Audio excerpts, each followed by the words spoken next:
All right, welcome back to WBGR, Beast Gang Radio, Barry on the ones and twos. We're going to get into this podcast right now.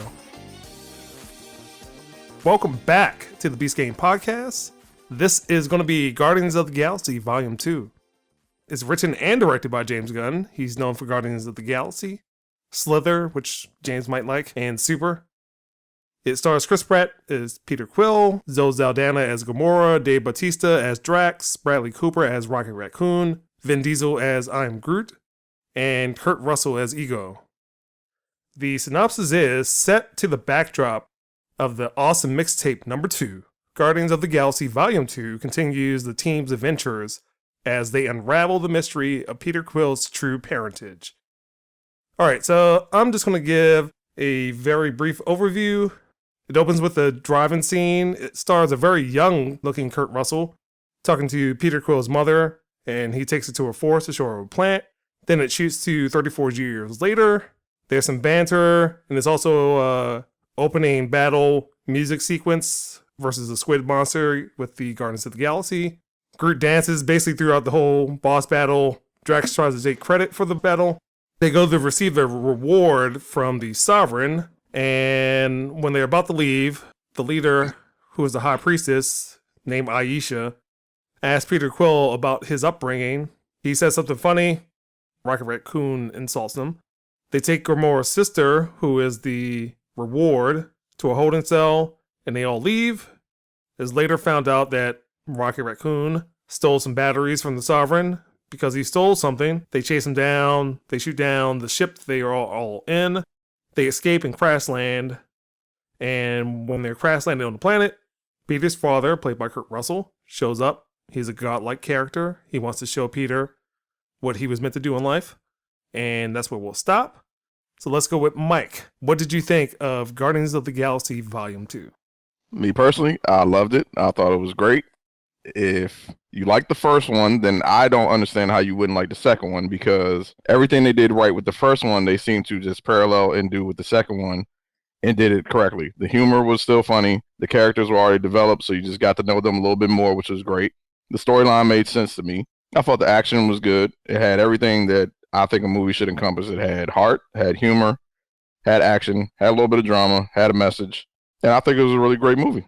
So let's go to Matt. Matt, what did you think of Guardians of the Galaxy Volume 2? It took what was already a perfect formula from the first movie and made it better. Felt that the CG, for the most part, was flawless. It took a great transition from a comic book and transitioned it well to the movie screen.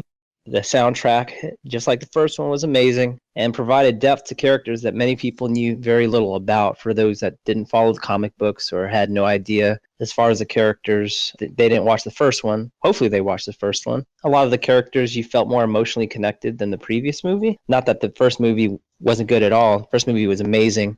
Overall, it was a great movie. It's an awesome start to the summer blockbuster and sets the bar very high. Amazing movie. Loved it. All right, Jay. I'm going to reiterate what everyone said. I really enjoyed the movie. It was very entertaining. You actually got into depth with the characters, with every single character that was considered a part of the main cast. It was just a good continuation of a good movie. All right, Keith, what is your viewpoint? It lived up and exceeded every expectation I had for this movie. I had high expectations for the first movie, and when I saw the trailers for this one, and after watching the first movie and seeing the trailers for this one, I had even higher expectations, and it met, if not exceeded them. I was thoroughly entertained. Every joke worked, every bit worked. There was a couple hiccups where they kind of missed the mark in a couple of more emotional scenes. Like I kind of wish they showed more about Peter and Yondu's relationship. Yeah, I don't want to say it felt forced towards the end, but it kind of did. It looked like there was more to it in the movie that was cut away for time. They should have delved more into Rocket's attitude a little bit more.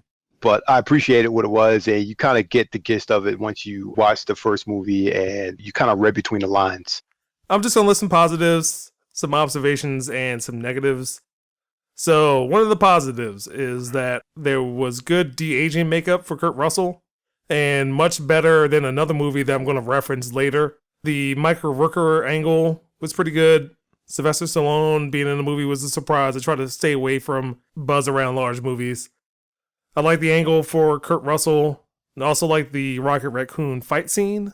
So as my observations, the Kurt Russell angle reminded me of Jeff Bridges, which was similar to Tron Legacy. Mm-hmm. Yeah. It's good. Yeah, so there's another movie that Vin Diesel is in where he's worried about family. The fight that happens later in the movie reminded me of Man of Steel. And it is also another movie that has a win button where someone has to press a button in order to end the movie. And that is a problem with a lot of Marvel movies to me. So it happened in Avengers 2. I don't remember them hitting a button and it I know what you're talking about. They did. Yeah. Well, negatives are that it is not as good as the first movie. I like the first movie better. The music is not as good. I like the music in the first movie better. I think the soundtrack was a lot more catchier. I didn't find the movie as funny as the first one. I felt that the delivery and punchlines are about as flat as Doctor Strange. And there's also another Howard the Duck reference. I wish they would just stop doing that. But Well, I think they're talking about developing a Howard the Duck movie. I would hope not. Are you serious? Yeah. I'm fine with that. What they did with Guardians of the Galaxy, I'm pretty much willing to see whatever they put out. Marvel's earned that much, they've earned that credit. You sure about that? I'm just saying, a talking raccoon, a tree that says 3 words, and they turn that into gold. So I'm willing to go with Howard the Duck. Yeah, I mean, I think at the end of the day, you kind of just trust what Marvel's doing because it seems to be planned out. They have a process and it works. I was going to say, I do agree with Barry. When I initially walked out of this, I did say to myself, I like the first one better than this one. But then I also wonder if part of that is because the first one was so unexpected and it wasn't supposed to work. That when it came out so good, it was just like, damn, seriously? Yeah, people have very low expectations because it was the unknown. Right. And Yeah, so they now weren't that even that one happy worked about and you their- know it, do you look at this one and go, okay, well, I don't think it has the same appeal. I agree with Mike. My expectations were super high for this movie, and it met it. And it met it. Like I said, there was a few places where it fell flat, and it kind of skipped over some stuff, and I kind of chalked that up to editing. I didn't think about comparison during the entire time I was watching this movie. I was caught in the moment, and it just entertained the hell out of me. So, like coming out of it, I didn't think like, I like this one did this better than the second one. So in your mind, they didn't backpedal any because you say you had high expectations after the first one, and they met your expectations. So basically, they exceeded first level expectations for the first movie, and then they didn't regress. Exactly.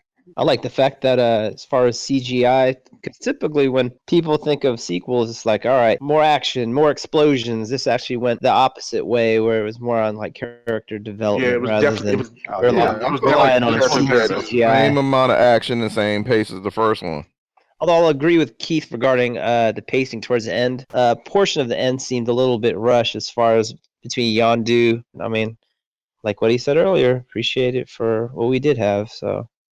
You're right. I mean, this movie is definitely character driven. Oh yeah. I love that. It's not a lot of action, but the action that was there it sufficed. Yeah. It's definitely character driven, which I have no problem with because I mean I don't know how accurate it is to the actual source material because I haven't read the original source material. But to be honest with you, I truly don't care because I am fully invested about these characters. And I do agree with Keith. I wish they would have dug a little bit deeper with Rocket Raccoon, but that may come later. They did dig a little bit deep, but they should have went deeper. I felt They that started Rocket. with Drax a lot too. Huh? I said they did kind of do it on Drax a little bit as far as letting him speak more on this one. Drax was amazing. He was gold. I think he did everything right. I think Dave Bautista did a fantastic job because in the first movie, he delivered his lines, especially his little one-liners, his little silent, subtle voice quips. But in this movie, he was like more confident in the character he was playing. I felt Oh, that yeah. Rocket was probably the best part about this movie, and I kind of got a little tired of the baby Groot, he's incompetent angle, but That was pretty funny Oh, no, initially. the You gotta whole- admit that. But I mean, you gotta remember, he's a Bullying baby. yeah. And the whole bullying scene, that was like, I was like, as they were just picking on him and stuff. They and then- did. he's just walking back all sad and stuff. You're like, damn. And the thing about that, you gotta give it up to Marvel marketing because they're gonna have baby Groot dolls all over the place, all this shit, little Man. figurines. They have a statue that's coming out that's the actual size of Baby Groot for the movie, and I'm seriously contemplating ordering that shit.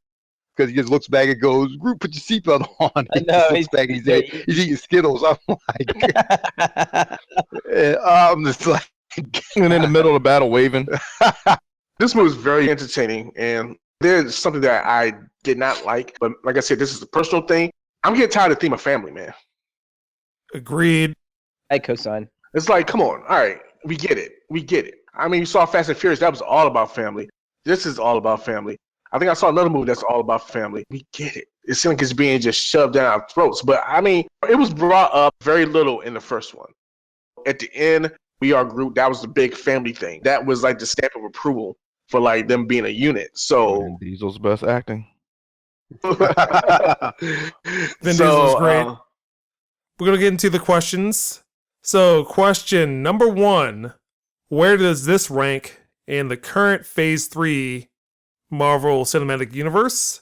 So, the Phase 3 movies are Captain America Civil War, Doctor Strange, and Guardians of the Galaxy Volume 2. So, we're going to go to Mike. In my opinion, this ranks 1 in the current phase. Civil War would be 2, and then Doctor Strange would be 3. As much as I'm a fan of Civil War, had Civil War not had Spider-Man or Black Panther, then I don't think I would have liked the movie as much as I did. And Guardians is a very damn good movie. So, number 1 is Guardians. Yeah, Civil War's 2, and then Doctor Strange would be 3. I think Doctor Strange, it was a decent movie, it was good, but I think they could have done a little bit better with it. All right. Matt. I would have to put Doctor Strange as 3, Guardians of the Galaxy Volume 2, number 2, and then Civil War 1. The reason why I picked Civil War 1 is because you take a multitude of characters from different movies and flawlessly integrated them in one particular movie, whereas you had Guardians of the Galaxy, who was a team, although despite their dysfunction, already had chemistry to begin with. Civil War seemed like they were able to flawlessly integrate all the characters. everybody got equal screen time. All right, Jay. So number 1 would be Civil War. Number 2, Guardians of the Galaxy Volume 2. And the last, Doctor Strange for last. Civil War, like Matt said, so many characters and every character got their shine. You didn't feel like there was a character that was neglected. Every character was pivotal in the story. That right there is a daunting task, and it worked out perfectly. To me, Doctor Strange wasn't a bad movie, but Matt and Mike said that they could have done a lot more with the whole Doctor Strange universe, which hopefully they'll do in the next one, but it's not worthy to be number 1 or number 2. And we're still talking about Guardians of the Galaxy, but that's a great movie. Okay. Keith. Civil War would be number 1. Guardians of the Galaxy Volume 2 would be the second, and Doctor Strange would be 3rd. Civil War just did everything to perfection, and it advanced not just the characters' storylines further, but it advanced the entire phase moving forward. Guardians of the Galaxy didn't quite do that, but it was a damn fine movie. Aside from the editing choices, is that it probably would have been a contender for that spot.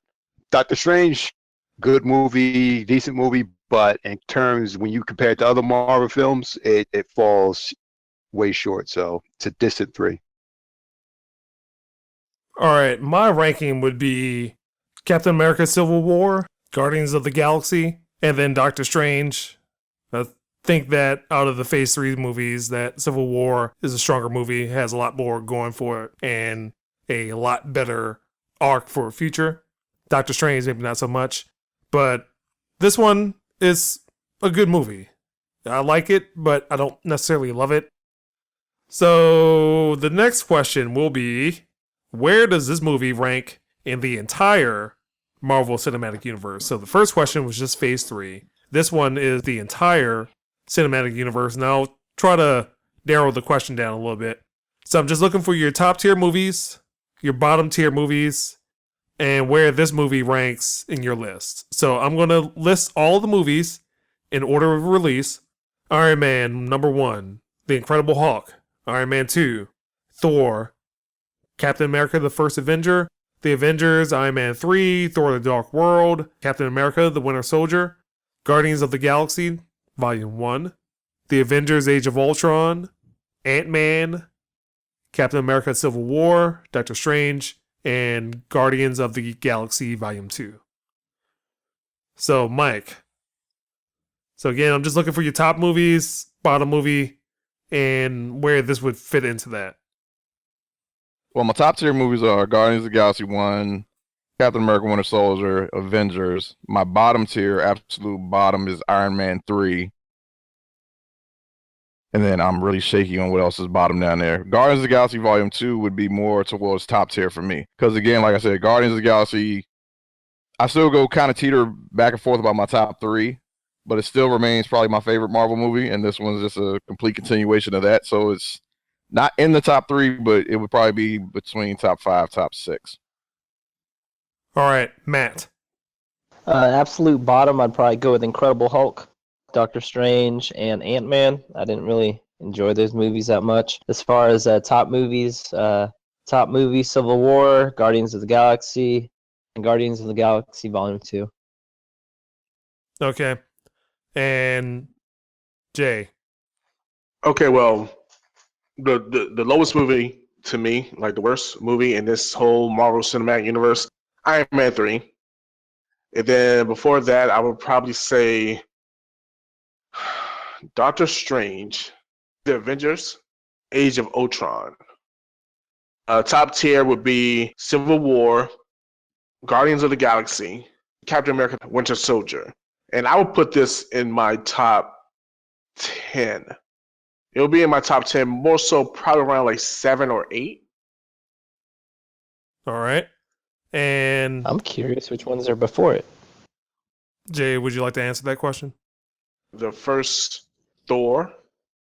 It'll probably be the Avengers. Mm-hmm. And Captain America, the First Avenger. For some reason, I like that movie. It was a good introduction to Captain America. Yeah. All right, Keith. Let's see. I put this movie in the top tier with Avengers, Captain America: Civil War, The Winter Soldier, and the first Guardians movie. Funny enough, Ant-Man as well. The bottom tier, I would put down there Iron Man 3 and Incredible Hulk, and even Ang Lee's Hulk movie, even though that doesn't count. You are a terrible person. Put those in the bottom tier. That doesn't even fit the scope of the question if you put that garbage of a movie in that. What are you gonna say, man? We put that movie in there, shit. That's the last one forever. The Hulk fighting Hulk dogs in the tree. I was like, I'm done. I walked out of that movie. All right, so let me give mine. So as the top movie is always going to be Captain America: Winter Soldier. And the bottom movie generally will teeter between Thor: The Dark World or Iron Man 3. For me, this movie is kind of in the middle, but I think it's a decent movie. So, again, my pick is that it's in the middle of the pack. So, let's get the scores. And Mike, what is your score for Guardians of the Galaxy Volume 2? I'm going to give it a 9. This is Mike's first 9. I'm not giving it a 10, but I really, really, really like this movie. But again, I'm a big fan of the first one, so this shouldn't be shocking at all. They weren't supposed to work. Like, they literally were not supposed to work.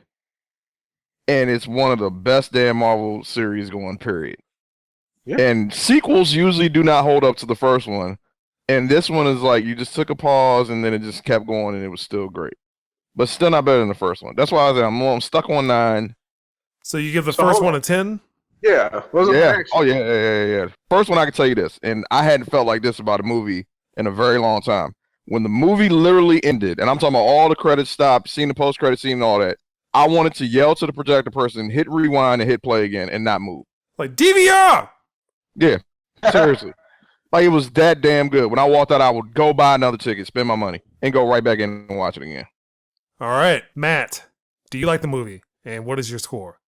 I like the movie. I love the movie. I'd score it a 9. Probably one of the better movies. Again, like I said earlier, set the bar high for summer blockbusters. I would give the first one a 10. Perfect. The second movie, for the most part, was pretty good. Not as good as the first, and I think you hit on it earlier as far as the soundtrack. It was good, but not as upbeat as the first one. Yeah, the first one had a lot more catchier tunes, and it wasn't going back and forth between the same 2 or 3 songs throughout Right. the whole movie. It had a song for like every occasion. Yeah, and I mean, I have the soundtrack. I downloaded it, I think, maybe a week ago.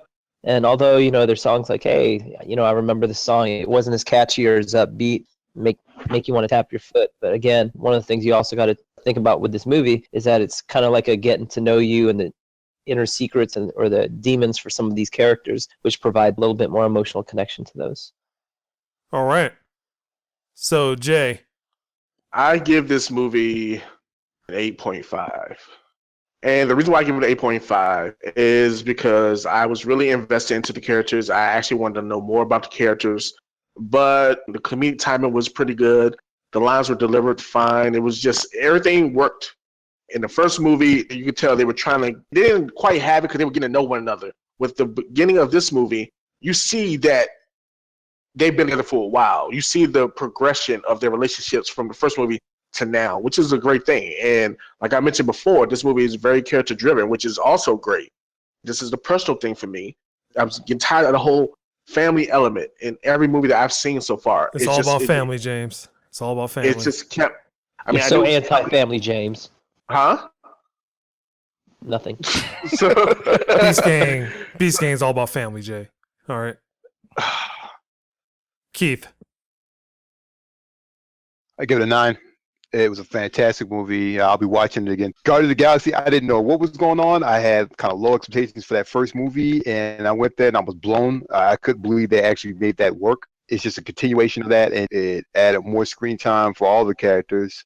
I thought even Nebula was a likable character in the second one. In the first movie, I didn't think much of her at all. I thought she was pretty generic. But in this one, it was just more depth to her, and it all worked. Loved Michael Rooker. Come on. The guy called him Mary Poppins, and he owned it. Yeah, that was funny. I was dying. We were all just dying off of that. It worked out perfectly. Even the sidekick characters was just like, they all just kind of popped out. I give all props to James Gunn and the cast and the crew for this. James Gunn, this is what happens when you get a competent director and writer to craft a story and to make it work. And you know what makes this funny? I don't mean to cut you off, Keith. Yeah, go ahead. But you know what makes this funny? Is that you and I both like Slither. He's in the same caliber as Joss Whedon. He's raised that bar extremely high right now. And even when Marvel does wrong, they do it right. No. And this is just them doing it right. No, Iron Fist is still wrong, but I was saying Iron Fist, man. Iron Fist, that was terrible. Iron Fist is terrible. All right, so let me just give my score. My score is going to be a 7.5. And again, I like the first movie a lot better. The first movie I would give an 8.5 to. This movie, there were some issues I had with it that, again, reminded me of Tron Legacy, which is not a good movie. Then also the ending fight sequence reminded me of Man of Steel, which is also not a good movie. Other than some of the character development, so I like Rocket. I didn't think Dave Bautista Drax was that great. I know he's supposed to be a flat delivery character, but I didn't think those jokes were well written. And then it seemed like Zoe Saldana, I wouldn't say did not need to be in the movie, but she just was there. So again, I give it a 7.5, and we're going to wrap that up. That's the Beast Gang Podcast. You can find more of our podcasts at beastgang.com, iTunes, Google Play, Stitcher, TuneIn, iHeartRadio, Twitter, and YouTube. And if you would like to submit a reader question or comment, you can do so at submissions@beastgang.email.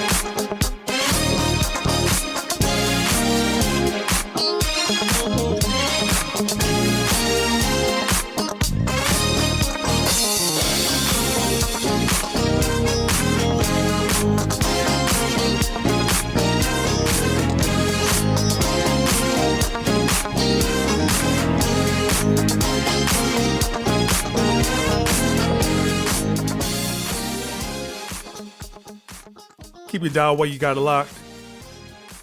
Beast Gang Radio, WBGR. Giving a shout out to the whole Beast Gang clique. We doing this for you.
You're still rocking with the best. Beast Gang Radio.